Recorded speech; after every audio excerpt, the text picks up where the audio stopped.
বন্ধুরা, আজকে একটা খুব সিম্পল ব্লগ নিয়ে তোমাদের কাছে হাজির হলাম। স্নান টান করে আজকে রাইস কুকারে ভাতটা করে নিলাম।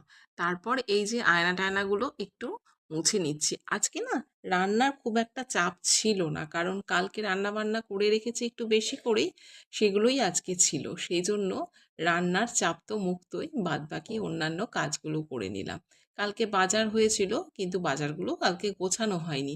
সেই আজকে বাজারগুলো সব গুছিয়ে সমস্ত কিছু একদম ফ্রিজে সুন্দর করে সাজিয়ে রাখলাম। মাছটা যদিও কালকে সব পরিষ্কার টরিষ্কার করে কালকেই ফ্রিজে ঢুকিয়ে দিয়েছি। এই দেখো, এই টেবিলের মধ্যে সমস্ত কিছু রয়েছে, সেগুলো একদম ঠিকঠাক করে গুছিয়ে ফ্রিজের মধ্যে ঢুকিয়ে রাখলাম। এরপরে কিছু ফল ছিল, সেই ফলগুলোকে এই বোলটার মধ্যে সাজিয়ে রাখলাম। চোখের সামনে ফলটা থাকলে না খাওয়া হয়, নইলে খাওয়া হয়ে ওঠে না। টিভি ইউনিটটা একটুখানি, মানে টিভিটা একটু সুন্দর করে ধুলো টুলো পড়েছিল, একটু গুছিয়ে নিলাম, মুছে নিলাম।